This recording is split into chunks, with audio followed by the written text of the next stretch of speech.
Hi everyone, this is Ramesh. Welcome to Ramesh Sir Maths class. TSPSC release చేసిన DAO exam కోసం మనం pure maths ని ఒక series లో రెగ్యులర్ గా డిస్కస్ చేయడానికి ప్రయత్నిద్దాం. అయితే ఈ సిరీస్ ఏ మీడియంలో కావాలి అని పోల్ పెట్టడం జరిగింది. అందులో more than 70% Telugu medium select చేయడం జరిగింది. అయితే కొంతమంది ఇంగ్లీషు అండ్ బోత్ మీడియంస్ కూడా సెలెక్ట్ చేశారు. అయితే నేను తెలుగు మీడియంలో ఎక్స్ప్లెయిన్ చేయనప్పటికీ మధ్యలో ఇంగ్లీష్ వర్డ్స్ కూడా మీకు ఉపయోగిస్తూ ఉంటాను. అట్లాగే ప్రాబ్లమ్స్ ని ఎక్స్ప్లెయిన్ చేసేటప్పుడు Telugu medium and English medium question రెండిట్స్ని నేను బోర్డు మీద రాయడానికి ప్రయత్నిస్తాను. మ్యాక్సిమం బోత్ మీడియంస్ వాళ్ళకి ఈ టాపిక్స్ అనేవి అర్థమయ్యేటట్లు చేయడానికి ప్రయత్నిస్తాను. ఓకే, మనం పేపర్ 2లోని మెన్సురేషన్ అనే పార్ట్ని ఫస్ట్ డిస్కస్ చేయడానికి ప్రయత్నిద్దాం. ఎందుకంటే ఇందులో మనకి ఏరియాస్ అండ్ పెరిమీటర్స్ అనే కాన్సెప్ట్ గురించి బాగా అర్థమైనట్లయితే ఈ టాపిక్ నుంచి అడిగే క్వశ్చన్స్ ని చాలా ఈజీగా ఆన్సర్ చేయొచ్చు అనమాట. మనకి మెన్సురేషన్ లో మనకి ఇంకా జామెట్రీ ఉంది. అలాగే మొత్తం జామెట్రీలో ట్రయాంగిల్స్, పాలిగన్స్, సర్కిల్స్, క్వాడ్రిలాటరల్స్ వీటన్నిటికి సంబంధించిన కాన్సెప్ట్స్ ఉంటాయి. అలాగే ట్రిగ్నామెట్రీ ఉంది. అలాగే నెక్స్ట్ సీకెండ్స్ అండ్ ట్యాంజెంట్స్ అంటే సర్కిల్స్ కి సంబంధించిన టాపిక్ అనమాట. ఇవన్నీ కూడా మనకి మెన్సురేషన్ లోనే కవర్ అవుతాయి అనమాట. మ్యాక్సిమం అన్ని టాపిక్స్ ని కూడా కవర్ చేయడానికి ప్రయత్నిస్తాను. అయితే మనం కాంపిటేటివ్ ఎగ్జామ్ కి ప్రిపేర్ అయ్యేటప్పుడు ఎప్పుడైనా సరే ఫస్ట్ కాన్సెప్ట్స్ మీద కాన్సన్ట్రేట్ చేయాలి. మనం కాన్సెప్ట్ నేర్చుకున్న తర్వాత మాత్రమే ప్రాబ్లమ్ ని సాల్వ్ చేయడానికి ప్రయత్నించాలన్నమాట. మనం కాన్సెప్ట్ నేర్చుకోకుండా ఎన్ని ప్రాబ్లమ్స్ సాల్వ్ చేసినా అన్ని కొత్తగానే కనిపిస్తాయి. అలా కాకుండా మనం కాన్సెప్ట్స్ నేర్చుకుని అప్పుడు ప్రాక్టీస్ చేసినట్లయితే ఈ కాన్సెప్ట్ ని బేస్ చేసుకుని ఎట్లాంటి కొత్త ప్రాబ్లమ్స్ ఎన్నిటినైనా సరే చాలా ఈజీగా సాల్వ్ చేయొచ్చు. నెక్స్ట్ మనం పేపర్ 2లో మనకి 150 బిట్స్ ఉంటాయి. 300 మార్క్స్ మనకి అలాట్ చేయడం జరుగుతుంది. అంటే ఈచ్ క్వశ్చన్ కి 2 మార్క్స్ అలాట్ చేయడం జరుగుతుంది అనమాట. మీరు గనక కొంచెం మ్యాథ్స్ మీద గ్రిప్ ఉండి కాన్సెప్ట్స్ ని బాగా నేర్చుకున్నట్లయితే ఈ పేపర్ నుంచి 250+ స్కోర్ చాలా ఈజీగా సాల్వ్ చేయొచ్చు అనమాట. ముఖ్యంగా మీరు కాన్సన్ట్రేట్ చేయాల్సింది ఏంటంటే హై స్కూల్ మ్యాథ్ అయినా 8th, 9th, 10th క్లాస్ సంబంధించినవి ఎక్కువ కాన్సెప్ట్ నేర్చుకోవడానికి ప్రయత్నించండి. ఓకే, ఫస్ట్ మనం ఈ మెన్సురేషన్ లో పెరిమీటర్స్ అండ్ ఏరియాస్ అంటే చుట్టుకొలతలు, వైశాల్యాలు వీటికి సంబంధించిన కాన్సెప్ట్ గురించి డిస్కస్ చేయడానికి ప్రయత్నిద్దాం. మనకి జామెట్రీలో ఈ ఫిగర్స్ అనేవి 3 టైప్స్ ఆఫ్ ఫిగర్స్ ఉంటాయి. అవి ఏంటంటే 1D, 2D అండ్ 3D. అంటే ఏకమితి, అట్లాగే ఏకమితి పటాలు అన్నమాట. అలాగే ద్విమితీయ పటాలు, త్రిమితీయ పటాలు అన్నమాట. మితి అంటే కొలత అని, డైమెన్షన్స్ అంటాం కదా, అంటే కొలతలు, మెజర్మెంట్స్ అన్నమాట. ఇక్కడ మనకి 1D అంటే ఏమిటి? ఏకమితి అంటే ఒకే కొలత కలిగినవి అన్నమాట. నెక్స్ట్ 2D అంటే 2 డైమెన్షనల్ ఫిగర్స్ అన్నమాట. దీన్ని ద్విమితీయ పటాలు అంటాం. వీటినే సమతల పటాలు అని కూడా అంటాం, ద్విమితీయ. Next 3D. ఈ 3D ఆబ్జెక్ట్స్ మనం త్రిమితీయ పటాలు అంటాం తెలుగులో.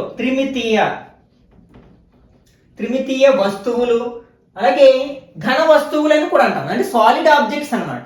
అంటే వేటికైతే ఒకే ఒక కొలత ఉంటుందో, ఒకే మెజర్మెంట్ ఉంటుందో వాటిని 1 డైమెన్షనల్ ఆబ్జెక్ట్స్ అంటాం. ఫర్ ఎగ్జాంపుల్ లైన్ సెగ్మెంట్ ఉంది.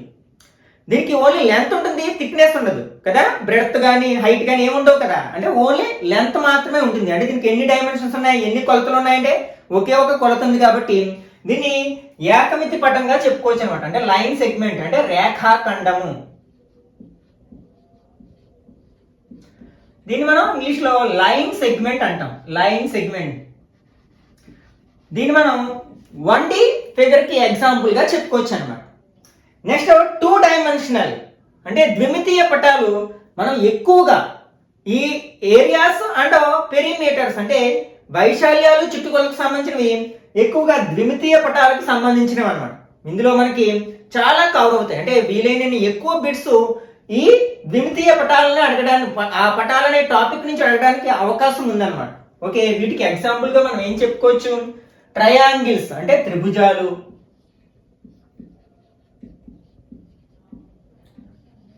నెక్స్ట్ బహుభుజులు అన్నీ వచ్చేస్తాయి. బహుభుజులు అంటే త్రిభుజాలు, చతుర్భుజాలు, పంచభుజులు ఇవన్నీ కూడా మనకి వచ్చేస్తాయి. కాబట్టి మనం షార్ట్ కట్లు అన్నింటినీ కలిపి ఏమనొచ్చు అనమాట, బహుభుజులు అనొచ్చు.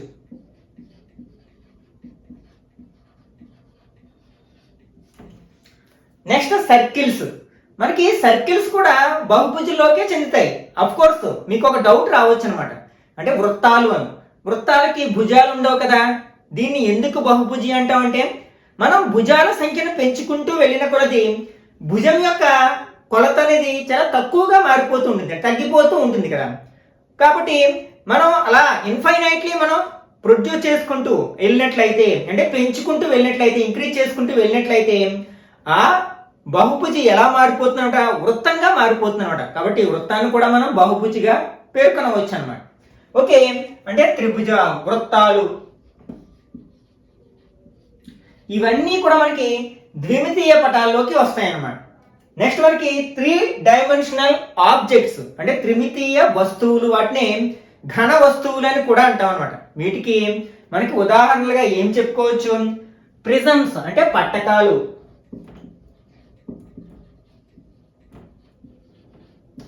నెక్స్ట్ స్తూపం అంటే సిలిండర్ అంటాం కదా, స్తూపం సిలిండర్. నెక్స్ట్ శంఖువు అంటే కోన్, అలాగే స్పియర్ అంటే గోళము,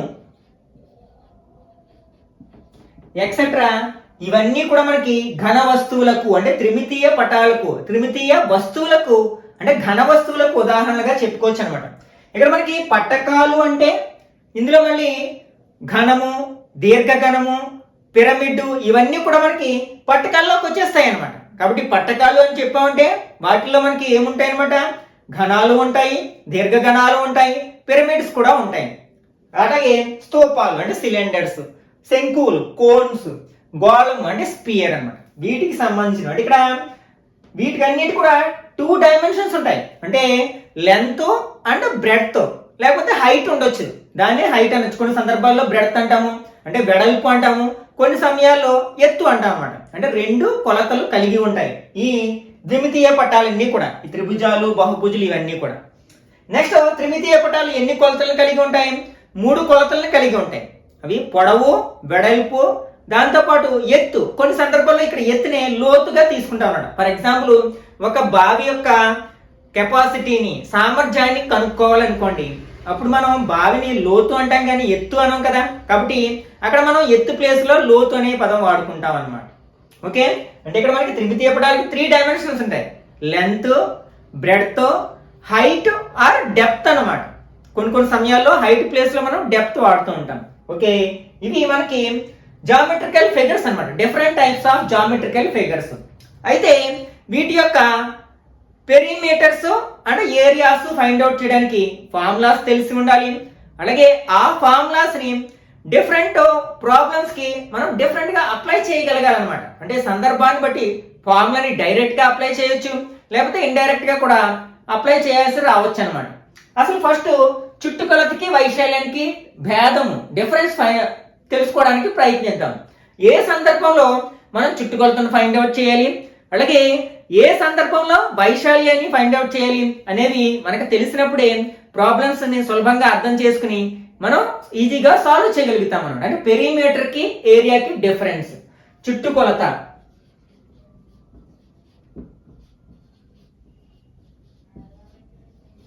దీన్ని మనం పెరిమీటర్ అంటాం. అట్లాగే వైశాల్యం, ఇది ఏరియా. ఓకే, ఈ రెండింటికి అసలు మనకి భేదము, తేడా ఏంటో ఒకసారి చూద్దాం. ఫర్ ఎగ్జాంపుల్ ఒక ఫీల్డ్, ఒక పొలం ఉంది, అది మనకి రెక్టాంగులర్ షేప్ లో, అంటే దీర్ఘ చతురస్రాకారంగా ఉందనుకుందాం. ఇప్పుడు మనం దీని చుట్టూ ఫెన్సింగ్ వేయాలనుకుంటున్నాం, కంచె వేయాలనుకుంటున్నాం. అప్పుడు మనకి ఆ కంచె వేయడానికి మనకి ఎంత తీగ అవసరం అవుతుంది, ఆ ఫెన్సింగ్ వేయడానికి ఎంత వైర్ అవసరం అవుతుంది మనకి కావాలి. ఎందుకంటే మనం ఖచ్చితంగా సరిపడా తీగనే తెచ్చుకోవాలి కదా కంచె వేయాలంటే. కాబట్టి మనం ఈ పొలానికి, ఈ దీర్ఘ చతురస్రాకారంగా ఉన్న పొలానికి కంచె వేయడానికి ఎంత తీగ అవసరం అవుతుంది అని మనం కనుక్కోవాలి. అంటే అప్పుడు ఆ పొలం యొక్క ఏం కనుక్కోవాలి అంటే చుట్టుకొలత కనుక్కోవాలి. ఎందుకంటే మనం కంచెను ఎక్కడ వేస్తాం? ఈ బౌండరీ వెంబడి వేస్తాం, ఈ హద్దు వెంబడి వేస్తాం కదా. మనకి ఒక బహుభుజి యొక్క భుజాలన్నిటి యొక్క మొత్తాన్ని మనం చుట్టుకొలత అంటాం అన్నమాట. ఆ భుజాలన్నీ కలిసి ఆ బహుభుజికి హద్దుని డిసైడ్ చేస్తాయి, అంటే దాని యొక్క బౌండరీని డిసైడ్ చేస్తాయి అన్నమాట. అంటే some of the all sides of A polygon is called it's perimeter అన్నమాట. అంటే ఒక బహుభుజి యొక్క భుజాల మొత్తాన్ని ఆ బహుభుజి యొక్క చుట్టుకొలతగా చెప్పుకుంటాం. అంటే ఈ సందర్భంలో మనం ఏం ఫైండ్ అవుట్ చేయాలి? ఏంటి, చుట్టూ మనం ఫెన్సింగ్ వేయాలి అన్నప్పుడు మనం చుట్టుకొలతను ఫైండ్ అవుట్ చేయాల్సి ఉంటుంది అనమాట.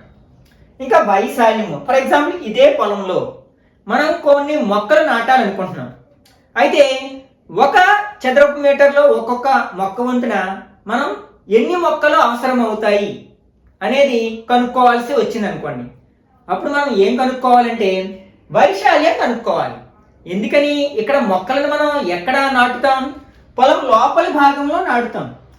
కాబట్టి మనం ఇక్కడ ఈ సందర్భంలో వైశాల్యము, ఏరియా కనుక్కోవాల్సి వస్తుంది అన్నమాట. అంటే ఏరియా అంటే ఏంటి? The space occupied by a plane figure, అంటే ఒక సమతల పటము ఆక్రమించే స్థలాన్ని. అంటే ఈ రెక్టాంగిల్ని తీసుకెళ్ళి మనం గ్రాఫ్ షీట్ మీద పెట్టాం, ఒక రెక్టాంగిల్ తీసుకెళ్ళి, అప్పుడు అది కొన్ని చదరపు గడులను ఆక్రమిస్తుంది కదా. ఆ చదరపు గడులే ఆ దీర్ఘ చతురస్రం యొక్క వైశాల్యాన్ని తెలియజేస్తాయి అనమాట. అట్లాగే ఒక గదిలో ఫర్ ఎగ్జాంపుల్ మనం ఫ్లోరింగ్ చేయాలనుకుంటున్నాం, అప్పుడు ఎంత ఖర్చు అవుతుంది అంటే చదును చేయాలనుకుంటున్నాం, లేకపోతే టైల్స్ వేయాలనుకుంటున్నాం, ఎన్ని టైల్స్ అవసరం అవుతాయి. ఇట్లాంటి సమయాల్లో మనం వైశాల్యం అంటే ఏరియాను కనుక్కోవాల్సి ఉంటుంది అనమాట. నెక్స్ట్ మనకి త్రిమితీయ పటాలకు అంటే లేకపోతే త్రిమితీయ వస్తువులు, ఘన వస్తువుల విషయానికి వచ్చేసరికి వాటికి ఘన పరిమాణం కూడా ఉంటుంది. అంటే దాన్నే వాల్యూమ్ అంటాం అన్నమాట, ఘన పరిమాణము.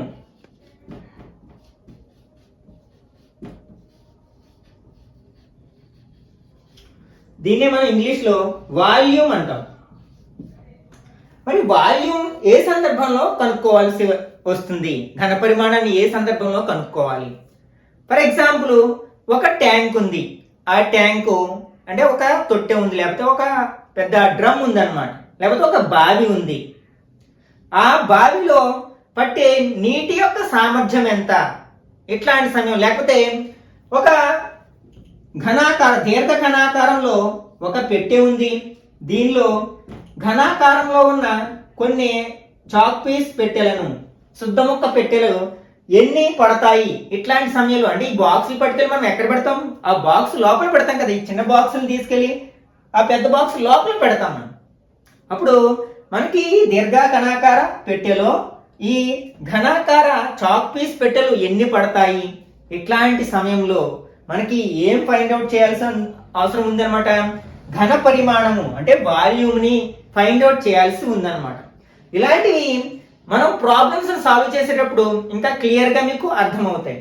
ఓకే, ఇప్పుడు మనం ఫస్ట్ అంటే ఎలాగో మనకి రేఖాఖండాలకు సంబంధించిన క్వశ్చన్స్ పెద్దగా రావు మనకి, ఏరియాస్ అండ్ పెరిమీటర్స్ అంటే చుట్టుకొలతలు, వైశాల్యాలు. ఎందుకంటే మనకి ఈ ఏకమితి పటాలకి చుట్టుకొలతలు, వైశాల్యాలు ఉండవు కదా. ఎందుకంటే దానికి ఓన్లీ వన్ డైమెన్షనే ఉంటుంది, ఓన్లీ లెంత్ మాత్రమే, పొడవు మాత్రమే ఉంటుంది. కాబట్టి దానికి పెరిమీటర్, ఏరియా ఉండే అవకాశం లేదు. కాబట్టి మొదట మనం ఈ ద్విమితీయ పటాల అంటే సమతల పటాల యొక్క చుట్టుకొలతలు, వైశాల్యాలు కనుక్కోవడానికి ఫార్ములాస్ నేర్చుకోవడానికి ప్రయత్నిద్దాం.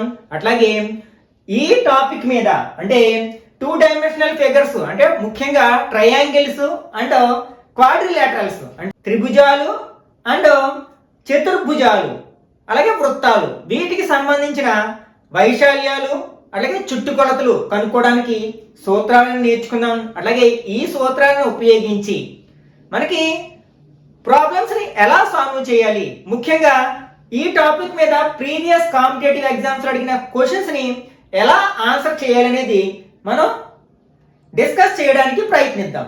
ఓకే, ఫస్ట్ మనం 2 డైమెన్షనల్ ఫిగర్స్ అంటే ద్విమితీయ పటాలు.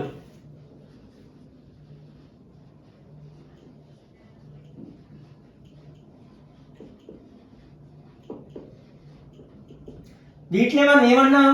2D ఫిగర్స్ అంటున్నాం. అంటే 2 డైమెన్షనల్ ఫిగర్స్ అన్నమాట. వాటిలో మొదట మనం త్రిభుజాలు అంటే ట్రయాంగిల్స్ గురించి డిస్కస్ చేద్దాం.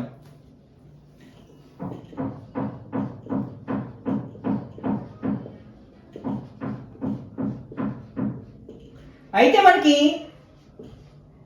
ఈ మెన్సురేషన్ అనే టాపిక్ లో జామెట్రీ అండ్ ఈ మెన్సురేషన్ యాక్చువల్గా మనం హై స్కూల్ లెవెల్లో జామెట్రీని మెన్సురేషన్ని సెపరేట్ టాపిక్స్ గా నేర్చుకుంటాం.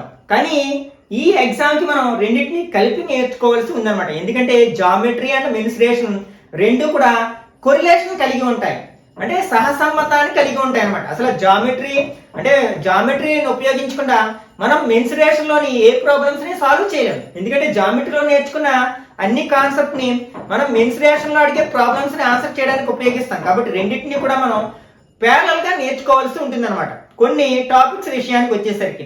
ఓకే, ఫస్ట్ మనం ట్రయాంగిల్స్ సంబంధించిన చుట్టుకొలతలు అలాగే వైశాల్యాలు. అయితే మనకి త్రిభుజాల్లో రకాల గురించి లోయర్ క్లాసులో నేర్చుకుంటాం. ఫస్ట్ అసలు త్రిభుజం అంటే ఏమిటి? 3 రేఖాఖండాలతో ఏర్పడిన సరళ సంవృత పటాలని మనం త్రిభుజాలు అంటాం. అంటే a simple closed figure formed by 3 line segments. ఇక్కడ మనకి 2 పదాలు చాలా ముఖ్యమైనవి అనమాట.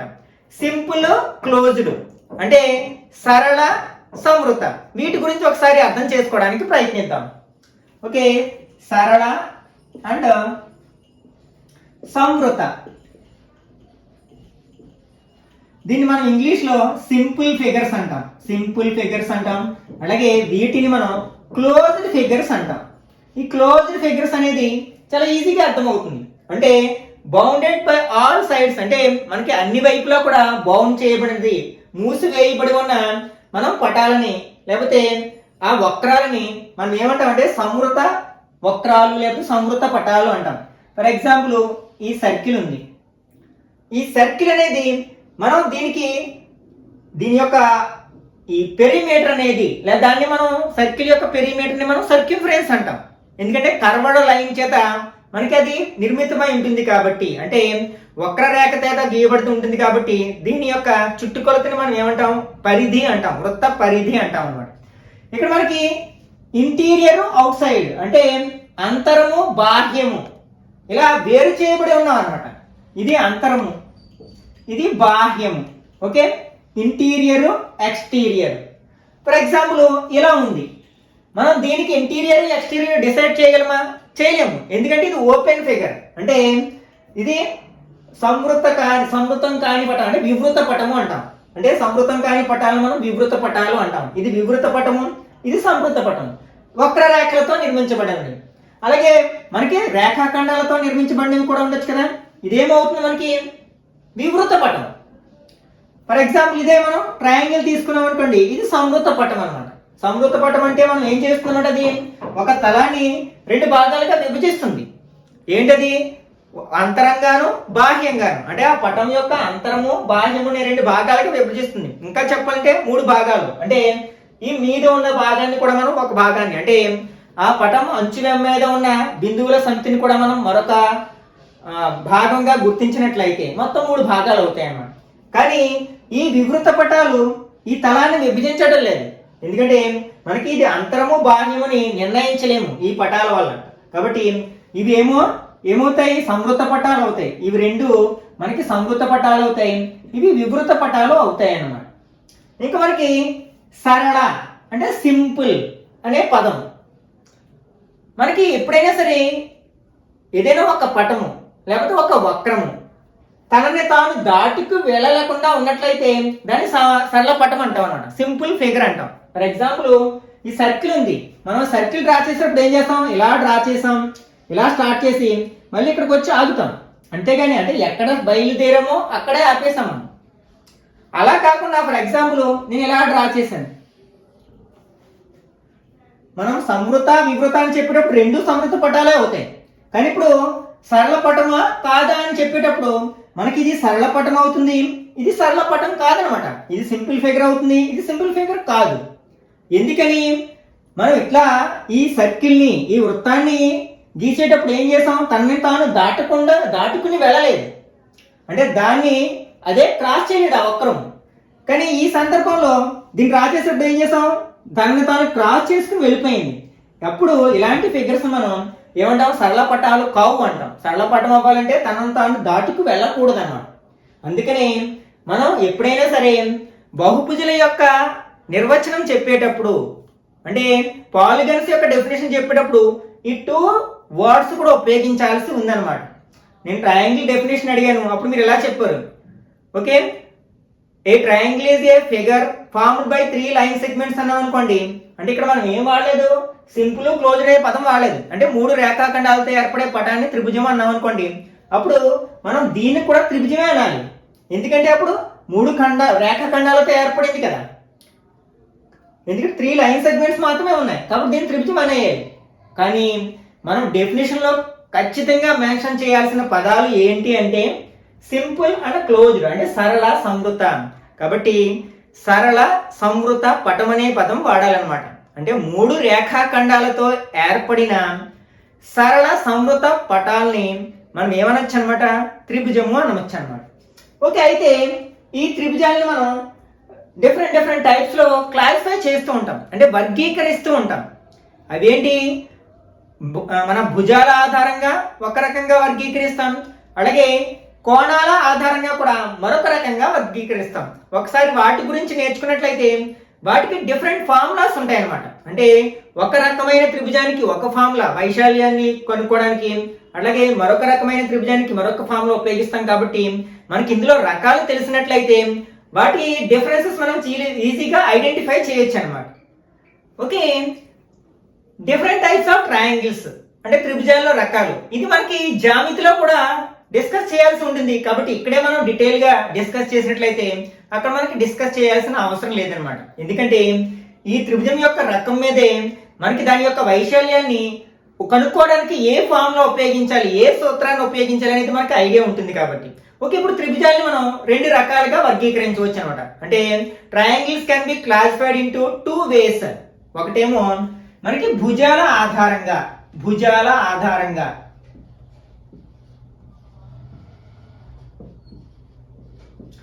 అంటే అకార్డింగ్ టు సైడ్స్ అన్నమాట.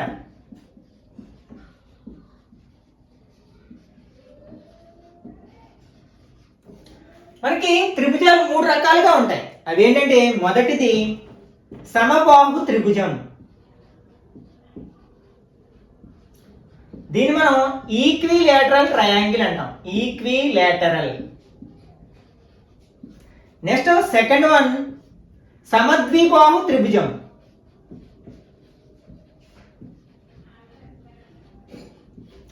అంటే ఐసోసెలస్ ట్రయాంగిల్.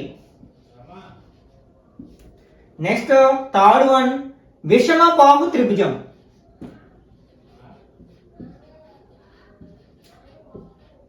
దీన్ని మనం స్కాలన్ ట్రయాంగిల్ అంటాం. ఓకే, ఒకసారి వీటిని అర్థం చేసుకోవడానికి ప్రయత్నిద్దాం. మనం పార్ట్స్ ఆఫ్ ఏ ట్రయాంగిల్ నేర్చుకుంటాం కదా ఆల్రెడీ. ఏంటది, మన ప్రతి ట్రయాంగిల్లో కూడా మనకి 3 టైప్స్ ఆఫ్ పార్ట్స్ ఉంటాయి. ఫర్ ఎగ్జాంపుల్ ఏబిసి అనేది ఒక ట్రయాంగిల్ అనుకున్నాం. ఓకే, ఇందులో మనకి సైడ్స్ అంటే భుజాలు, యాంగిల్స్ కోణాలు అండ్ వెర్టిసెస్ అంటే మనం వాటిని శీర్షాలు అంటాం అన్నమాట. ఏముంటాయి మనకి, భుజాలు, నెక్స్ట్ కోణాలు, శీర్షాలు. వీటిని మనం సైడ్స్ అంటాం. Next angles and vertices. ఇప్పుడు ఈ ట్రయాంగిల్ ఎగ్జాంపుల్ గా తీసుకున్నాం. ఇందులో మనకి 3 లైన్ సెగ్మెంట్స్ తో ఫామ్ అయిన సింపుల్ క్లోజ్డ్ ఫిగర్ ని మనం ట్రయాంగిల్ అంటాం కదా. 3 రేఖాఖండాలతో ఏర్పడిన సరళ సంవృత పటం. ఆ 3 రేఖాఖండాలు ఏంటి, ఏబి ఒకటి, బిసి ఒకటి, సిఏ ఒకటి. కాబట్టి ఆ 3 రేఖాఖండాలని మనం భుజాలు అంటాం. అంటే ఏబి, బిసి, సిఏ. అవసరమైతే రేఖాఖండాలను ఇట్లా బార్తో రిప్రజెంట్ చేస్తూ ఉంటాం. అంటే ఎన్ పాయింట్స్ కలిగి ఉన్నది అని, అంటే అంచె బిందువులను కలిగి ఉన్నది అని. నెక్స్ట్ కోణాలు అంటే 2 కిరణాల కలయిక వలన ఏర్పడింది మనకి కోణం అవుతుంది. 2 రేఖాఖండాల కలయిక వల్ల కూడా మనకి కోణాలు ఏర్పడతాయి. అంటే ఈ ఏపీ ఏసీ అనే రేఖాఖండాల కలయిక వలన మనకి ఏ దగ్గర ఒక కోణం ఏర్పడింది, దాన్ని ఎలా రిప్రజెంట్ చేస్తాం, యాంగిల్ ఏ అంటాం. దీన్నే మనం కొన్ని సమయాల్లో 3 అక్షరాలతో కూడా రిప్రజెంట్ చేస్తాం. ఎలాగా, యాంగిల్. మనం ఏ దగ్గర కోణాన్ని రిప్రజెంట్ చేయాలి కాబట్టి మనం ఇక్కడ 3 వెర్టిసెస్ ఉన్నాయి, బిఏసి అని రాయాలి. బిఏసి అంటే ఏ శీర్షం వద్ద కోణాన్ని మనం తెలపాలనుకుంటున్నామో అది మధ్యలో ఉండాలి. ఇక్కడ ఏ దగ్గర కోణాన్ని తెలపాలన్నాం కాబట్టి ఆ ఏ అనే అక్షరము శీర్షము మధ్యలో ఉండాలి. మిగిలిన రెండు అక్షరాలు ఎలా ఉన్నా పర్వాలేదు. దీన్నే అవసరమైతే మనం ఎలా కూడా రాయొచ్చు. యాంగిల్ సిఏబి అన్న యాంగిల్ బిఏసి అన్న ఒకటే. మనకి సింగిల్ లెటర్ లో రిప్రజెంట్ చేయాలనుకుంటే ఆ శీర్షం ఏ శీర్షం వద్ద కోణాన్ని మనం చెప్పాలనుకున్నామో అదే శీర్షాన్ని రాస్తాం. అయితే ఈ మూడు అక్షరాల్లో రిప్రజెంట్ చేయాల్సిన అవసరం ఎందుకు అనేది మనకి ఫ్యూచర్ క్లాసుల్లో చెప్పుకుంటాం. అంటే ఒక బిందువు వద్ద ఒకటి కంటే ఎక్కువ కోణాలు ఉన్నప్పుడు మనం ఇట్లా రాసినప్పుడు, ఫర్ ఎగ్జాంపుల్ ఇలా ఓఏ ఓబి ఓసి అంటే మూడు కిరణాల కలయిక వలన ఇక్కడ కొన్ని కోణాలు ఏర్పడ్డాయి. అంటే ఇక్కడ శీర్షం ఎక్కడుంది? ఓ దగ్గర ఉంది. కాబట్టి ఫర్ ఎగ్జాంపుల్ ఇక్కడ కోణాన్ని మనం చెప్పాలనుకుంటున్నాం. ఎలా చెప్తాం? యాంగిల్ అని చెప్తామా? ఈ సందర్భంలో మనం ఒకే అక్షరాన్ని ఉపయోగిస్తే లాభం లేదనమాట. ఎందుకంటే మనం యాంగిల్ అని రాస్తే మనం ఈ కోణం గురించి మాట్లాడుతున్నామా, లేకపోతే ఈ కోణం గురించి మాట్లాడుతున్నామా, లేకపోతే ఈ మొత్తం కోణం గురించి మాట్లాడుతున్నామా అనేది ఖచ్చితంగా చెప్పలేం. కాబట్టి ఇలాంటి సమయాల్లో ఖచ్చితంగా మనం మూడు అక్షరాలను వాడాల్సి ఉంటుంది అనమాట. ఫర్ ఎగ్జాంపుల్ ఈ కోణాన్ని గురించి మాట్లాడడం అయితే మనం ఏం రాయొచ్చు? Angle AOB. ఇక్కడ ఓ దగ్గర ఉంది కోణము. నెక్స్ట్ ఏఓబి, మనం ఏఓబి రాసినా పర్లేదు, బిఓఏ రాసినా పర్లేదు. అప్పుడు ఖచ్చితంగా అది ఈ కోణాన్ని మాత్రమే తెలుపుతుంది అనమాట. ఒకవేళ మనం ఈ కోణాన్ని గురించి మాట్లాడాలంటే ఎలా రాయాలి? యాంగిల్ బిఓసి ఆర్ సిఓబి అని రాయొచ్చు. లేకపోతే మొత్తం కోణం గురించి మాట్లాడాలంటే ఏం చేయాలి? యాంగిల్ ఏఓసి అని రాయాలి, లేకపోతే సిఓఏ అని కూడా రాయొచ్చు అనమాట. ఇలా మనకి కోణాలను మూడు అక్షరాల్లో తెలపాల్సిన అవసరం ఇలాంటి సందర్భాల్లో పడుతుంది అనమాట. ఓకే, ఇక్కడ మనకి కోణాలు ఎన్ని ఉన్నాయి? మూడు కోణాలు ఉన్నాయి. యాంగిల్ ఏ ఒకటి, యాంగిల్ బి ఈ బి వెర్టెక్స్ దగ్గర ఒకటి, యాంగిల్ సి ఒకటి. శీర్షాలంటే రేఖాఖండాల యొక్క ఉమ్మడి బిందువు. అంటే ఏబి ఏసి రేఖాఖండాల యొక్క ఉమ్మడి బిందువు ఎక్కడుంది? ఏ దగ్గర ఉంది కదా, అది ఒక శీర్షము. అలాగే బి ఒక శీర్షము, అలాగే సి ఒక శీర్షం అనమాట. మనకి సింగులర్ ఏమో వెర్టెక్స్ ఒకటే ఉంటే వెర్టెక్స్ అంటాము, ఫ్లోరల్ ఏమో వెర్టిసెస్ అంటాం అనమాట ఇంగ్లీష్ లో. ఇవి మనకి పార్ట్స్ ఆఫ్ ఏ ట్రయాంగిల్. ఇప్పుడు మనం భుజాల ఆధారంగా ట్రయాంగిల్స్ ని, త్రిభుజాలను వర్గీకరిస్తున్నాం. ఓకే, అందులో రకాలను చెప్పుకుంటున్నాం. ఫస్ట్ ఏమన్నాం? సమబాహు. బాహు అంటే భుజము అని. సమాన పొడవులను కలిగిన భుజాలు కలిగినది. అంటే ఒక త్రిభుజంలో మూడు భుజాలు ఉంటాయి. మూడు భుజాల యొక్క కలతలు సమానంగా ఉన్నట్లయితే, మూడు భుజాలు కూడా ఒకే పొడవులను కలిగి ఉన్నట్లయితే దాన్ని సమబాహు త్రిభుజము అంటాం. అలా కాకుండా ఏవైనా రెండు భుజాలు సమానంగా ఉన్నట్లయితే దాన్ని మనం సమద్విబాహు ట్రయాంగిల్ అంటాం. అలా కాకుండా ఏ రెండు భుజాలు కూడా సమానంగా లేనట్లయితే అప్పుడు దాన్ని మనం విషమ బాహు అంటే స్కేలన్ ట్రయాంగిల్ అంటాం. ఫర్ ఎగ్జాంపుల్ ఇక్కడ ఏబిసి అనే ట్రయాంగిల్, ఏబిసి దీని సైడ్ 3 సెంటీమీటర్స్ 3 సెంటీమీటర్స్ 3 సెంటీమీటర్స్. ఇవన్నీ కూడా సైడ్స్ ఒకే లెంత్ ని కలిగి ఉన్నాయి కదా, ఒకే పొడవును కలిగి ఉన్నాయి. కాబట్టి దీన్ని మనం సమబాహు త్రిభుజానికి ఉదాహరణగా చెప్పుకోవచ్చు అనమాట. ఒకవేళ ఇలా ఉంది ఒక ట్రయాంగిల్ ఏబిసి 2 సెంటీమీటర్స్ 2 సెంటీమీటర్స్ అంటే 3 సెంటీమీటర్స్. ఇందులో మనకి రెండు భుజాలు మాత్రమే సమాన పొడవులను కలిగి ఉన్నాయి. మూడో భుజము డిఫరెంట్ అంటే వేరే కొలత, అంటే విభిన్న కొలతను కలిగి ఉంది. కాబట్టి ఇది సమద్విబాహు. ద్వి అంటే రెండు, అంటే రెండు భుజాల పొడవులు సమానంగా కలిగినట్టు త్రిభుజాన్ని మనం సమద్విబాహు త్రిభుజం అంటాం. అలా కాకుండా మనకి మూడు భుజాలు విభిన్న కొలతలను కలిగి ఉంటే, ఫర్ ఎగ్జాంపుల్ పిక్యూఆర్ అనే త్రిభుజం తీసుకున్నాం. ఇది 2 సెంటీమీటర్స్ 3 4 ఉంటే, అంటే మూడు భుజాల కొలతలు కూడా వేరువేరుగా ఉన్నాయి. కాబట్టి దీన్ని మనం ఏమంటాం అనమాట? విషమ బాహు త్రిభుజము అంటాం, స్కేలన్ ట్రయాంగిల్ అంటాం అన్నమాట. మనకి త్రిభుజాల యొక్క చుట్టుకొలతలు వైశాల్యాల గురించి మాట్లాడుకున్నట్లయితే పెరిమీటర్స్ అండ్ వైశాల్యాలు. మనకి చుట్టుకొలత అంటే ఆల్రెడీ చెప్పుకున్నాం కదా, భుజాలన్నిటి యొక్క మొత్తాన్ని మనం దాని యొక్క చుట్టుకొలత అంటాం. కాబట్టి దానికి మనం సూత్రాలని ఉపయోగించాల్సిన పని లేదు, ఏ విధమైన సూత్రాలు వాడనవసరం లేదనమాట. భుజాల యొక్క పొడవులు కలిపేస్తాం. ఇక్కడ ఫర్ ఎగ్జాంపుల్ ఇదే ట్రయాంగిల్ ఉంది, దీని చుట్టుకొలత అంటే మనకి 3 + 3 + 3 అంటే 9 సెంటీమీటర్లు అని రాసేస్తాం. ఓకే, ఈ త్రిభుజం యొక్క చుట్టుకొలత అంటే 3 + 2 + 2 అంటే 7 సెంటీమీటర్లు అని రాసేస్తాం. దీనికి సూత్రాలను ఉపయోగించాల్సిన పని లేదు కదా. కాకపోతే మనకి వైశాల్యాలను కనుక్కోవడానికి మాత్రం విభిన్న సూత్రాలు ఉంటాయన్నమాట. వాటి గురించి ఒకసారి డిస్కస్ చేసినట్లయితే మనకి సమబాహు త్రిభుజము అంటే ఏం చెప్పుకున్నాం, అన్ని భుజాలు సమాన పొడవులను కలిగినది. ఫర్ ఎగ్జాంపుల్ ఏబిసి అనేది ఒక సమబాహు త్రిభుజం అన్నాం. మనకి సమాన భుజాలను మనం రిప్రజెంట్ చేయడానికి ఇలాగా కట్ చేస్తాం అన్నమాట. అంటే ఆ మూడు భుజాలు సమాన పొడవులను కలిగి ఉన్నాయి అని. ఒకవేళ మనం ఒక్కొక్క భుజం యొక్క పొడవు ఏ యూనిట్లు అయినట్లయితే, అవి సెంటీమీటర్లు కావచ్చు, ఏదైనా కావచ్చు అనమాట. ఒక్కొక్క భుజం యొక్క పొడవు ఏ యూనిట్లు అయితే మనకి సమబాహు త్రిభుజం యొక్క వైశాల్యాన్ని కనుక్కోవడానికి సూత్రం ఏంటంటే √3/4 భుజము స్క్వేర్.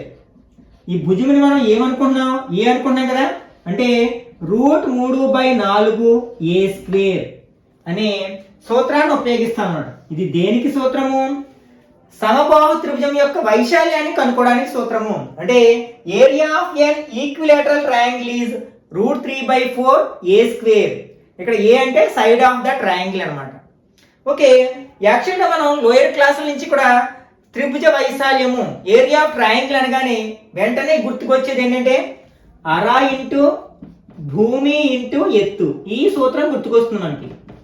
అంటే half into base into height, దీన్నే షార్ట్ కట్ లో హాఫ్ BH అంటే బేస్ ఇంటూ హైట్ అని రాస్తాం. ఓకే, మనకి ఈ సూత్రం కూడా దీని నుంచే వచ్చిందనమాట. ఒకసారి మనం ప్రయత్నిద్దాం, అది ఎలా వచ్చిందనేది ప్రయత్నించినట్లయితే తెలిసినట్లయితే మనం దీని అప్లికేటెడ్ గా అడిగే క్వశ్చన్స్ కూడా చాలా ఈజీగా ఆన్సర్ చేయొచ్చు అనమాట. ఓకే, ఒక సమబాహు త్రిభుజం తీసుకున్నాను, ఏబిసి అనే సమబాహు త్రిభుజము. ఒక్కొక్క భుజం యొక్క పొడవు ఎంత, ఏ యూనిట్లు. ఓకే, మనకు తెలిసిన సూత్రం నుంచి ఈ సమబాహు త్రిభుజం యొక్క వైశాల్యానికి సూత్రాన్ని రాబడదాం. ఓకే, ఇప్పుడు మనకి ఈ సూత్రాన్ని ఉపయోగించాలి అంటే ఏం కావాలి, మనకి భూమి ఎత్తు కావాలి, బేస్ హైట్ కావాలి. ఓకే, మనం త్రిభుజంలో ఏ భుజాన్నైనా మనం భూమిగా తీసుకోవచ్చు, అంటే బేస్ గా తీసుకోవచ్చు. కానీ ఎత్తు మాత్రం భూమికి పర్పెండిక్యులర్ గా ఉండాలి అన్నమాట. అంటే దానికి లంబంగా ఉండాలి. అంటే భూమి మరియు ఎత్తులు ఒకదానికొకటి లంబంగా ఉండాలి. ఫర్ ఎగ్జాంపుల్ మనకి బీసీ అనేది భూమిగా తీసుకున్నట్లయితే అప్పుడు మనకి దీని యొక్క ఆపోజిట్ వెర్టెక్స్ అంటే ఏ నుంచి దీనికి గీచిన లంబము పర్పెండిక్యులర్ లైన్ అనేది మనకి హైట్ అవుతుంది, ఎత్తు అవుతుంది అన్నమాట. అంటే మనకి భూమి తెలుసు ఏ యూనిట్లు, ఎత్తు తెలియాలి. మనకి సమబాహు త్రిభుజంలో శీర్షం నుంచి భూమికి గీచిన లంబము ఎదుటి భుజాన్ని సమద్విఖండనం చేస్తుంది, అంటే రెండు సమభాగాలుగా విభజిస్తుంది, బైసెక్ట్ చేస్తుంది అంటాం. అంటే ఈ ఫర్ ఎగ్జాంపుల్ ఏడిని మనం బీసీకి పర్పెండిక్యులర్ గా డ్రా చేసాం, లంబంగా డ్రా చేసాం. అప్పుడు ఇది ఏం చేస్తుంది, ఈ బీసీని 2 ఈక్వల్ పార్ట్స్ చేస్తుంది అనమాట. ఎందులో, సమబాహు త్రిభుజంలోని మరియు సమద్విబాహు త్రిభుజంలో కూడా. కానీ విషమబాహు త్రిభుజంలో ఆ అవకాశం లేదు. ఓకే, కాబట్టి మనకి ఇది ఏ యూనిట్లు అయితే మనకి బీడీ మరియు సిడీలు ఏమవుతాయి, అందులో సగం అవుతాయి కదా, అంటే 2 భాగాలు చేయాలి ఏని. అప్పుడు ఏమవుతుంది, ఇది a/2 అవుతుంది, ఇది కూడా మనకి a/2 అవుతుంది అన్నమాట. ఓకే, మనకి ఇప్పుడు ఇది ఏమవుతుంది, ఫర్ ఎగ్జాంపుల్ ఏడిసి అనేది ఒక లంబకోణ త్రిభుజం అవుతుంది. మనకి ఏదైనా ఒక త్రిభుజంలో కోణం 90 డిగ్రీలు అయితే దాన్ని లంబకోణ త్రిభుజం అంటాం కదా.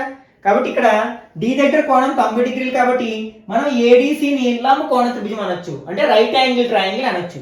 మనం రైట్ యాంగిల్ ట్రయాంగిల్ అనగానే మనకు ఒక సిద్ధాంతం గుర్తుకొస్తుంది, థీరం గుర్తుకొస్తుంది. అదే పైథాగరస్ థీరం, పైథాగరస్ సిద్ధాంతము మనం చాలా విరివిగా ఉపయోగిస్తూ ఉంటాం అనమాట. లంబకోణ త్రిభుజము అనగానంటే మనకి ఆ లంబకోణ త్రిభుజానికి సంబంధించిన చాలా వరకు సమస్యల్ని ఈ పైథాగరస్ సిద్ధాంతాన్ని ఉపయోగించే సాధిస్తూ ఉంటాం అనమాట, సాల్వ్ చేస్తూ ఉంటాం. ఓకే, మనకి పైథాగరస్ సిద్ధాంతం ఏం చెప్తుంది, లంబకోణ త్రిభుజంలో కర్ణము మీది వర్గము మిగిలిన 2 భుజాల మీది వర్గాల మొత్తానికి సమానం. ఇందులో మనకి కర్ణం అని దేన్ని అంటాము, లంబకోణానికి ఎదురుగా ఉన్న భుజాన్ని కర్ణము అంటాం. అంటే ఏసీ కర్ణం అవుతుంది అనమాట. కర్ణము మీది వర్గము అంటే AC² = మిగిలిన 2 భుజాల మీది వర్గాల మొత్తానికి సమానము. మిగిలిన 2 భుజాలు ఏంటి, ఏడి డిసి, ఆ రెండింటిని వర్గము చేసి కూడగా వచ్చేదానికి సమానం అన్నమాట. ఇందులో మనకి తెలిసిన విలువలు ప్రతిక్షేపిద్దాం.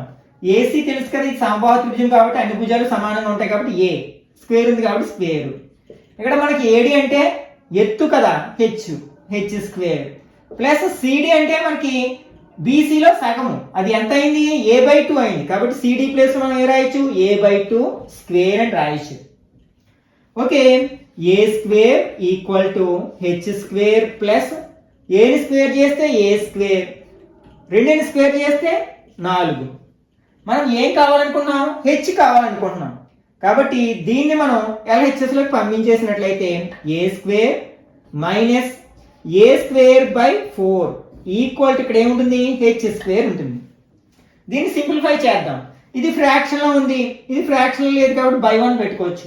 అలా పెట్టుకున్నట్లయితే మనకి సింప్లిఫికేషన్ ఈజీగా ఉంటుంది. ఇలా రెండు ఫ్రాక్షన్స్ ఉన్నప్పుడు క్రాస్ మల్టిప్లికేషన్ అనేది అడ్డగుణకారం అనేది సింప్లెస్ట్ మెథడ్ అనమాట ఎల్సిఎంలో ఇది తీసుకోవడం కంటే.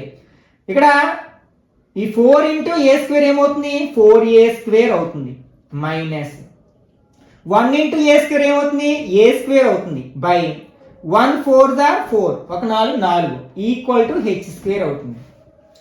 ఇక్కడ 4a స్క్వేర్ నుంచి 1a స్క్వేర్ తీస్తే ఇంకా మనకి 3a స్క్వేర్ ఉంటుంది 3a square by 4 equal to H square. మనకు కావాల్సింది హెచ్ కానీ ఏమొచ్చింది హెచ్ స్క్వేర్ వచ్చింది. కాబట్టి దీన్ని ఒకసారి రివర్స్ చేసినట్లయితే H square is equal to 3a square by 4 వచ్చింది.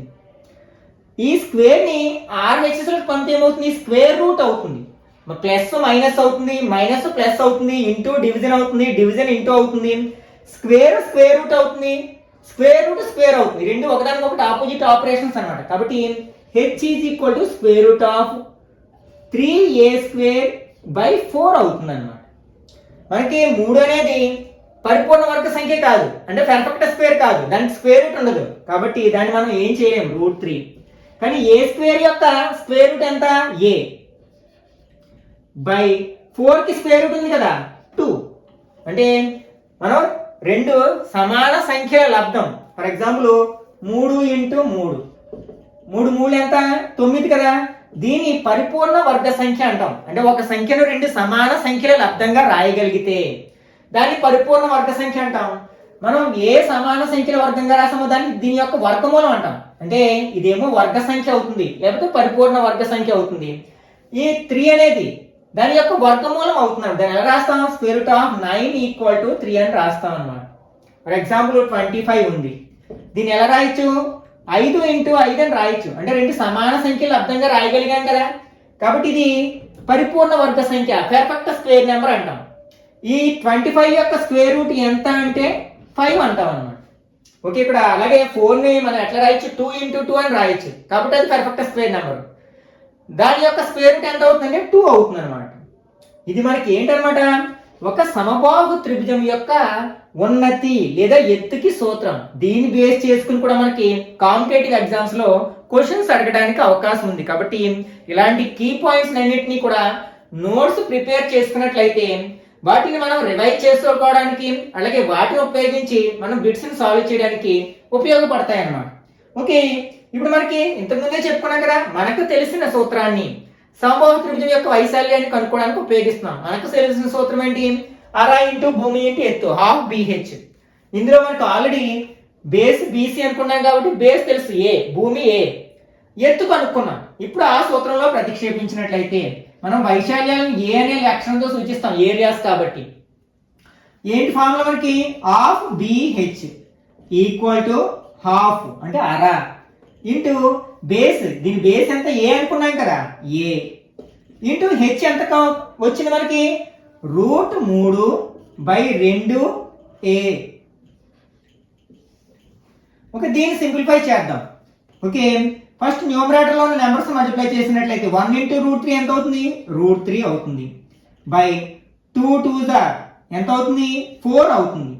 నెక్స్ట్ వేరియబుల్స్ అంటే చరరాశులు ఏమున్నాయి, ఇక్కడ ఒక ఏ ఉంది, ఏ ఇంటూ ఏ స్క్వేర్. ఇది మనకి సమబాహు త్రిభుజం యొక్క వైశాల్యము అంటే area of A equilateral triangle కి ఫార్ములా అన్నమాట. మనకి గుర్తుపెట్టుకోవాల్సిన విషయాలు ఏంటంటే ఇక్కడ ఈ ఫార్ములాని గుర్తుపెట్టుకోవాలి. అట్లాగే ఒక ఈక్విలేటరల్ ట్రయాంగిల్ యొక్క హైట్ ఫైండ్ అవుట్ చేయడానికి ఇది అన్నమాట. అంటే కొన్ని సమయాల్లో మనకు క్వశ్చన్స్ ఎలా అడుగుతారంటే the height of an equilateral triangle is √3 units అయినా లేకపోతే √6 యూనిట్స్ అయితే దాని వైశాల్యం ఎంత, అప్పుడు మనకి ఇది తెలియాలి కదా ఖచ్చితంగా. ఇలా అడిగినప్పుడు అంటే the height of an equilateral triangle is √3, then find its area అని అనుకోండి. అప్పుడు మనకి ఈ ఫార్ములా తెలిసిన ఉపయోగం లేదు, ఈ ఫార్ములా తెలిసిన ఉపయోగం లేదు. మనకి ఈ విషయం తెలిస్తేనే ఆ క్వశ్చన్కి ఆన్సర్ చేయగలుగుతాం. ఇప్పుడు ఏం చేస్తాం మనం, ఈ √3/2aని వాడు ఇచ్చిన వాల్యూస్కి హైట్కి ఈక్వల్ చేస్తాం. దాని నుంచి మనం ఏ వాల్యూ ఫైండ్ అవుట్ చేస్తాం అంటే త్రిభుజం యొక్క భుజం వస్తుంది అన్నమాట. ఓకే, అప్పుడు మనం ఈ సూత్రాన్ని ఉపయోగించినట్లయితే ఆ సమబాహు త్రిభుజం యొక్క వైశాల్యము అంటే ఏరియా ఆఫ్ ఈక్విలేటరల్ ట్రయాంగిల్ మనం ఈజీగా ఫైండ్ అవుట్ చేయొచ్చు. కాబట్టి ప్రతి చిన్న కాన్సెప్ట్ని కూడా వీలైతే నోట్ చేసుకుని దాన్ని మెమరైజ్ చేయడానికి ప్రయత్నించండి. ఓకే, నెక్స్ట్ మనకి సమద్విబాహు త్రిభుజం. సమద్విబాహు త్రిభుజం అంటే ఏం చెప్పుకున్నాం, ఏదైనా రెండు భుజాల యొక్క పొడవులు లేకపోతే కొలతలు సమానంగా ఉంటే ఆ త్రిభుజాన్ని మనం సమద్విబాహు త్రిభుజం అంటాం. మనకి దీనికంటూ ప్రత్యేకమైన ఫార్ములాస్ ఏమీ లేవు. మనకి హాఫ్ BH అనే ఫార్ములానే ఉపయోగిస్తాం అన్నమాట. ఇందులో మనం ప్రాబ్లమ్స్ని ఆన్సర్ చేయడానికి, అంటే మనకి సమద్విబాహు త్రిభుజానికి సంబంధించిన త్రిభుజాల యొక్క వైశాల్యాలను కనుక్కోవడానికి కూడా మనం RBH అనే ఫార్ములాను ఉపయోగించి ఫైండ్ అవుట్ చేయొచ్చు అనమాట. అంటే దానికి కూడా ఫార్ములా రాబట్టచ్చు, కానీ దానికి అంత అవసరం లేదు. మనం ఆ ఫార్ములాను ఉపయోగించి ఫైండ్ అవుట్ చేయొచ్చు. ఇంకా మనకి విషమ బాహు త్రిభుజం, scalene triangle, area of a scalene triangle. Okay, మనం విషమ బాహు త్రిభుజం అంటే ఏం చెప్పాం, మనం మూడు భుజాల యొక్క కొలతలు డిఫరెంట్గా ఉంటాయి, వేరువేరుగా ఉంటే దాన్ని మనం విషమ బాహు త్రిభుజం అంటాం అనమాట. ఫర్ ఎగ్జాంపుల్ ఏదైనా ఒక విషమ బాహు త్రిభుజం తీసుకుందాం. ABC అనేది ఒక విషమ బాహు స్కాలన్ ట్రయాంగిల్. దీని యొక్క భుజాల యొక్క పొడవులు 3, 4, 5 సెంటీమీటర్లు అనుకుందాం. ఏ రెండు భుజాలు సమానంగా లేవు కాబట్టి దీన్ని విషమ బాహు త్రిభుజం స్కాలన్ ట్రయాంగిల్ అంటాం. మరి దీని ఏరియా వైశాల్యం కనుక్కోవాలి. దీని వైశాల్యాన్ని కనుక్కోవడానికి సూత్రం ఏమిటి అంటే, మనకి ఇక్కడ భుజము తెలుసు, భుజాలు తెలుసు, అంటే దేన్నైనా మనం భూమిగా తీసుకుంటాం. మనం దీన్ని భూమిగా తీసుకోవచ్చు, కానీ ఎత్తు తెలియాలి కదా. భూమి ఎత్తు ఒకదానికొకటి లంబంగా ఉండాలి. అంటే ఏ నుంచి గీచిన మనకి లంబరేఖ ఆ భూమికి ఆ ఎదుటి భుజం నుంచి ఎదుటి శీర్షం నుంచి గీచిన లంబరేఖను మనం ఎత్తు అంటాం. ఒకవేళ మనం దీన్ని భూమిగా తీసుకున్నాం అనుకోండి, అప్పుడు దీని నుంచి గీచిన లంబరేఖ ఎత్తు అవుతుంది. ఒకవేళ దీన్ని మనం భూమిగా తీసుకుంటే మనం B అనే శీర్షం నుంచి గీచిన లంబరేఖ, ఏసీకి గీచిన లంబరేఖ మనకి ఎత్తు అవుతుంది అనమాట. భూమి అంటే ఈ కింద ఉన్న భుజాన్ని మాత్రమే భూమి తీసుకోవాలనే రూల్ ఏమీ లేదన్నమాట. కాకపోతే ఉన్న కండిషన్ ఏంటంటే భూమి మరియు ఎత్తులు ఒకదానికొకటి లంబంగా ఉండాలి. ఆ ఒక్క నియమం పాటిస్తే సరిపోతుంది అనమాట.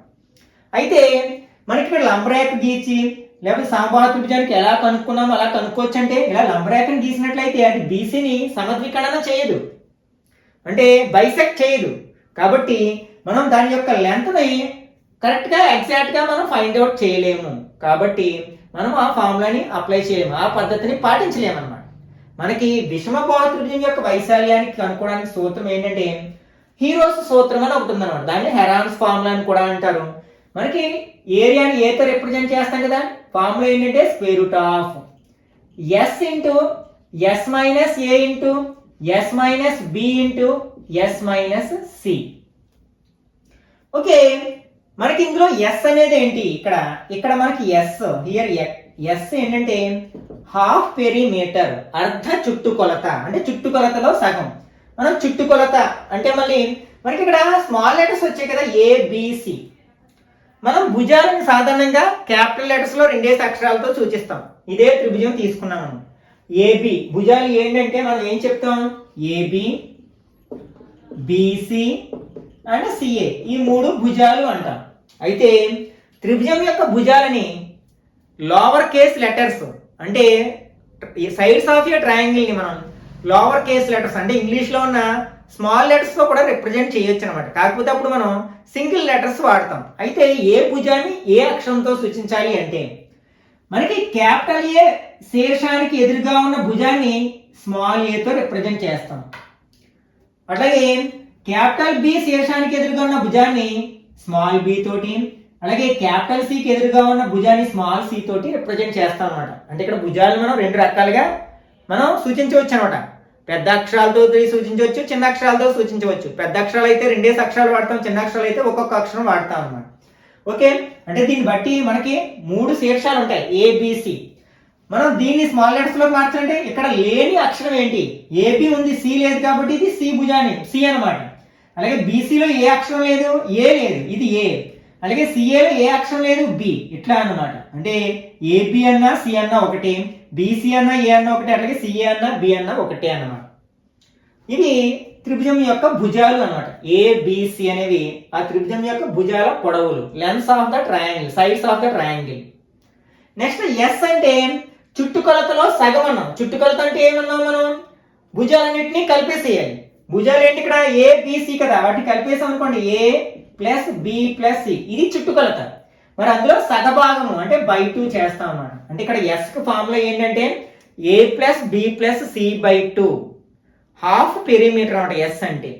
ఈ ఫార్ములాను ఉపయోగించడం ద్వారా మనకి ఒక త్రిభుజం యొక్క 3 భుజాలు తెలిసినప్పుడు ఆ త్రిభుజ వైశాల్యాన్ని కనుక్కోవచ్చు. అంటే ముఖ్యంగా విషమబాహు త్రిభుజం యొక్క వైశాల్యాన్ని కనుక్కోవచ్చు అనమాట ఈ సూత్రాన్ని ఉపయోగించి. ఫర్ ఎగ్జాంపుల్ ఇదే త్రిభుజం యొక్క వైశాల్యాన్ని కనుక్కోమన్నాం. ఒక త్రిభుజం యొక్క భుజాలు వరుసగా 3 సెంటీమీటర్లు, 4 సెంటీమీటర్లు, 5 సెంటీమీటర్లు అయినా ఆ త్రిభుజ వైశాల్యం ఎంత? ఇట్లా క్వశ్చన్ అడిగారు. The sides of a triangle are 3 centimetres, 4 centimetres, 5 centimetres respectively, then the area of the triangle అనే క్వశ్చన్ అడిగారు మనకి ఎగ్జామ్. ఇప్పుడు ఎలా ఆన్సర్ చేయాలి? మనకి భుజాలు ఇచ్చారు, 3 భుజాలు, కాబట్టి ఇది 3 భుజాలు డిఫరెంట్ గా ఉన్నాయి, కాబట్టి ఇది విషమబాహు త్రిభుజం అర్థమైపోతుంది. కాబట్టి భుజాలు ఇచ్చారు అంటే మనం హెరాన్స్ ఫార్ములా ఉపయోగిస్తాం. అయితే ఈ ఫార్ములా ఉపయోగించాలి మనం ఫస్ట్ ఏం ఫైండ్ అవుట్ చేయాలి? ఎస్ ఫార్ములా ఫైండ్ అవుట్ చేయాలి. ఎస్ యొక్క వాల్యూని ఫైండ్ అవుట్ చేయాలి. అంటే మనకి 3 + 4 + 5 / 2 అంటే 12 అవుతుంది కదా, 12/2 = 6 సెంటీమీటర్స్. ఇది చుట్టుకొలత మనం సెంటీమీటర్స్ అయితే, అది భుజాలు సెంటీమీటర్స్ లో ఉంటే చుట్టుకొలత కూడా సెంటీమీటర్స్ లోనే కొలుస్తాం. కానీ వైశాల్యాలు మాత్రం చదరపు సెంటీమీటర్లో కొలుస్తాం, చదరపు యూనిట్లలో కొలుస్తాం అన్నమాట. ఓకే, మనకి ఎస్ వచ్చింది. ఇప్పుడు వైశాల్యం కనుక్కోవాలనుకుంటున్నాం. ఇచ్చిన త్రిభుజం యొక్క వైశాల్యం మనకి ఫార్ములా ఇది కదా, ఈ ఫార్ములాలో సబ్స్టిట్యూట్ చేసాం అనుకోండి, ఇక్కడ ఎస్ ప్లేస్ ఏం రాయాలి? 6 రాయాలి. అంటే 6 ఇంటూ ఎస్ మైనస్ ఏ అంటే 6 - ఏ అంటే ఇక్కడ ఫర్ ఎగ్జాంపుల్ అంటే మనం లెటర్స్ డిఫరెంట్ గా రాసాం అనుకోండి, ఏదైనా తీసుకోవచ్చు, ఆన్సర్ మారదు. 3 నెక్స్ట్ 6 - సెకండ్ భుజం ఎంత? 4 నెక్స్ట్ 6 - 5. దీన్ని సింప్లిఫై చేస్తే మనకు ఆన్సర్ వచ్చేస్తుంది 6. ఫస్ట్ ఎప్పుడైనా సరే మనం బాడ్మాస్ రూల్ ఉపయోగించాలి. ఫస్ట్ ఏం చేయాలి? బ్రాకెట్స్ లో సింప్లిఫై చేయాలి, సింగిల్ లెటర్ లోకి మార్క్ చేయాలి, సింగిల్ నెంబర్ లోకి. 6 - 3 అంటే 3, 6 - 4 అంటే 2, 6 - 5 అంటే 1. ఓకే, ఇవన్నిటిని కూడా మల్టిప్లై చేసినట్లయితే మనకి 6 3 * 18, 2 * 36, 1 * 36 వచ్చింది. మనకి 36 అనేది పరిపూర్ణ వర్గ సంఖ్య, ఎందుకంటే దీని 2 సమాన సంఖ్యలు అర్థంగా రాయొచ్చు. 6 × 6, 6 6 = 36 కదా, కాబట్టి 36 యొక్క వర్గమూలం ఎంత అనమాట? 6. ఇది చదరపు సెంటీమీటర్లు అంటే స్క్వేర్ సెంటీమీటర్స్ అవుతుంది అనమాట. ఈ త్రిభుజం యొక్క వైశాల్యము 6 సెంటీమీటర్లు అవుతుంది. ఇట్లా మనం ఈ త్రిభుజాలు అంటే భుజాల ఆధారంగా త్రిభుజాలు 3 రకాలు. వాటిలో సమబాహు త్రిభుజం యొక్క వైశాల్యానికి సూత్రం ఏంటి? √3/4a². ఇక్కడ ఏ అంటే ఆ త్రిభుజం యొక్క భుజము పొడవు. నెక్స్ట్ సమద్విబాహు త్రిభుజానికంటూ ప్రత్యేకమైన సూత్రాలు ఏమీ లేవు. అలాగే విషమబాహు త్రిభుజానికి వైశాల్యానికి సూత్రం ఏంటి? √S × S - a × S - b × S - c.